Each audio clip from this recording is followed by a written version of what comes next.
नई नई सास बनने जा रही लक्ष्मी को उसके रिश्तेदारों ने अच्छे से समझा दिया था। दीदी देखो, सास बनना आसान नहीं है। कहने को बहू आ जाती है, लेकिन सारे घर में हक ऐसे कर लेगी जैसे तुमने तो इतने साल से घर के लिए कुछ किया ही ना हो। और नहीं तो क्या, मेरी वाली ने तो घर का नक्शा ही चेंज करवा दिया था। कहती है खिड़की यहाँ नहीं वहाँ करो, दरवाजा इस दिशा से खोलो और न जाने क्या क्या। अरे बताओ, 20 साल से क्या मैं गलत खिड़की दरवाजे के साथ रह रही थी? तभी वहाँ बेटी आ जाती है। हाँ माँ, और पक्का भाभी आने के बाद तो मेरा हाल बुरा ही होना है। तुम हर बात पर मुझे इग्नोर करोगी।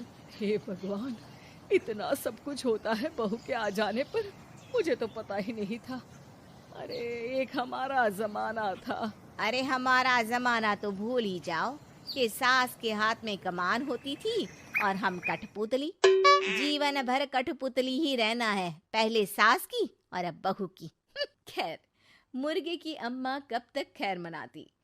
हो जाती है बेटी की शादी और घर आ जाती है प्यारी सी पल्लवी।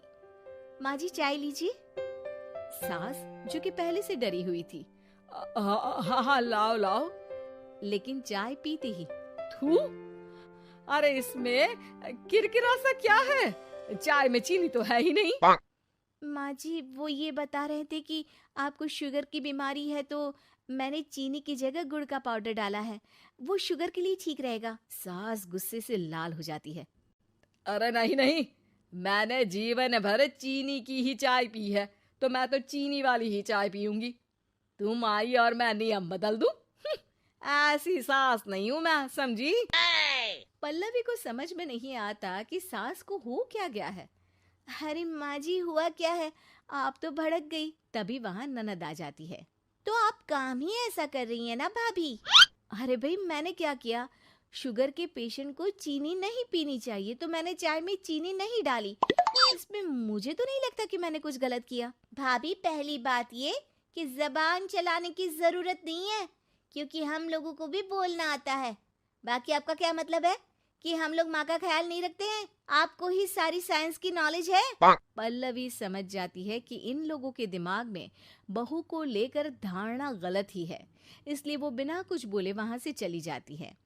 थोड़े दिनों बाद जब पल्लवी ड्राइंग रूम के पर्दे बदल रही थी, पंछी पन्नू उड़ती फिरूं मस्त गगन में, आज मैं आजाद हूँ दुनिया के चमन में।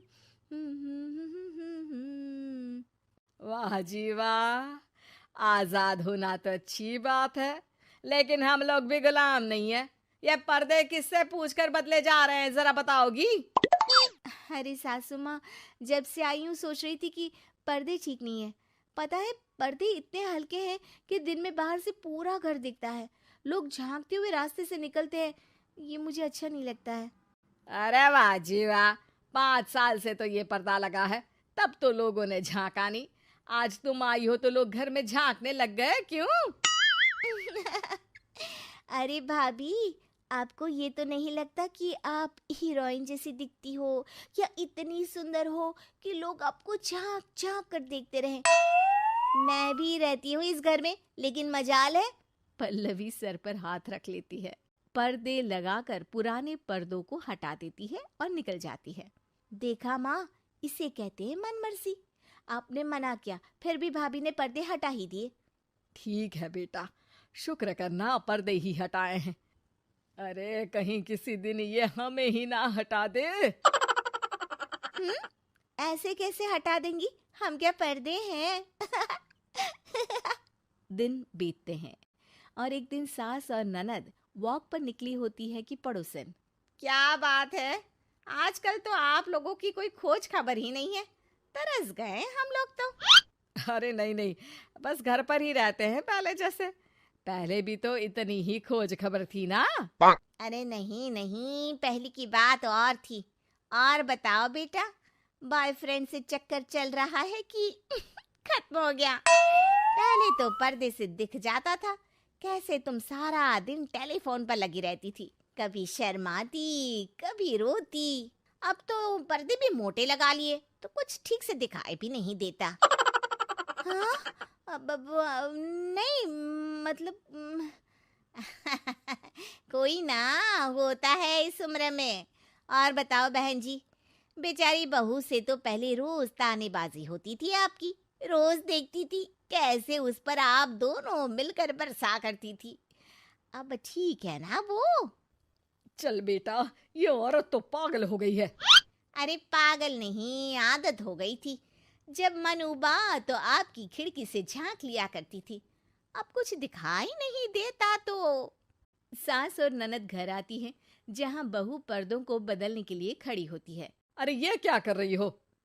आपने ही कहा था ना पर्दे बदल देना। अब उस दिन तो उतारे थे, सोचा धोकर लगाऊंगी, आज सूख गए हैं तो लगा देती हूँ। तभी ननद चिल्लाती है, अरे नहीं नहीं भाभी, ठीक है, ये पर्दे रहने दो। वो पर्दे कम, सीसीटीवी ज्यादा थे पड़ोसियों के लिए। समझ में आ गया अब आपको? हाँ हाँ, आ गया। अब जरा चाय तो बना कर ला दे। पल्लवी सास को चाय लाकर जैसे ही देती है, चाय पीकर सास झूमने लगती है और जमीन पर गिर जाती है। हाय रे भाभी, क्या मिलाकर पिला दिया माँ को, वो तो गिर ही गई। तभी बेटा डॉक्टर लेकर आता है। चेकअप के बाद डॉक्टर कहते हैं, ओ माय गॉड, इनका तो शुगर लेवल बहुत बढ़ गया है। क्या ये चीनी खाती है? हाँ डॉक्टर साहब, मैंने कई बार इनको चीनी की चाय और मीठा के लिए मना किया, लेकिन ये मानती ही नहीं। माँ को कुछ होगा तो नहीं ना? वो ठीक तो हो जाएंगी ना? अरे बहू की बात नहीं मानती तो क्या बेटी की भी नहीं मानती है ये? बेटा, आप नहीं रोकती अपनी माँ को चीनी की चाय और मीठा खाने से? बेटी क्या बोलती, उसे वो दिन याद आ जाते हैं जब उसने भाभी को इस बात के लिए भला बुरा सुनाया था। डॉक्टर के जाने के बाद, भाभी मुझे माफ कर दो, लोगों के कहने में आकर हम लोगों ने आपसे बहुत बुरा व्यवहार किया, जबकि ससुराल वालों को ये समझना चाहिए कि घर बहू का भी होता है।